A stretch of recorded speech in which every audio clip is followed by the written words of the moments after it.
So we kind of forget sometimes what Apple actually ended up doing just within the last year. It has been a very, very crazy year in so many different ways, but the biggest thing that ended up happening for the most part was that Apple actually went through and removed so many iPhones from iOS support. Now, the reason why I want to keep bringing this up over and over and over again is because this is an unprecedented time, and I don't know when the next time something like this is going to happen. So if this never ends up happening again, at least I had it in video form, at least years and years and years ago, that this was something that ended up happening. Now here's the thing. Last year on iOS 16, when we were going from iOS 15 to iOS 16, there was a transition period. Apple went through and pretty much basically removed 3 different iPhone segments kind of in a way. So they removed the iPhone 6s, which included the 6s and 6s Plus. They removed the iPhone SE first generation, which was just one phone. And then they removed the iPhone 7s, so the 7 and the 7 Plus. Those were pretty big iPhones to remove, considering that those were fairly impactful iPhones in so many different ways.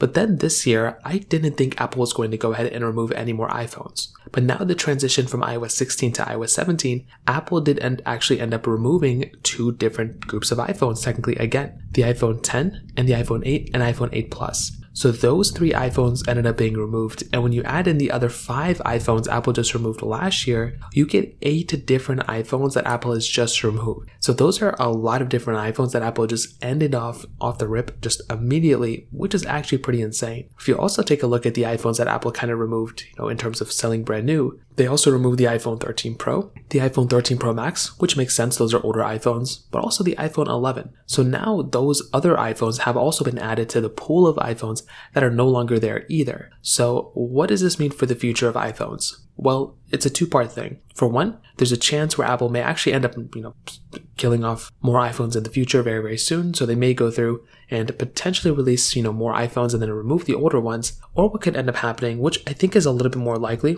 Apple is going to go back to their approach of what they basically had before. So what they're basically going to do is release and drop a lot more other iPhones for the most part that are probably going to be, better than the older ones. But what they're also going to do is they're going to drop more iPhones in terms of support, and they're going to drop more iPhones in terms of the ones they're supporting. Also the ones that are, available right now, which makes sense. That happens every year. But I hope Apple doesn't go super crazy with removing the amount of iPhones that they have. So I'd love to hear your thoughts about this. Let me know in the comment section below. Hit the like button, that would mean so much, but definitely hit that subscribe button. More importantly than everything else, I love every single one of you guys. Hopefully I'll catch you guys in the next video. Peace out till then.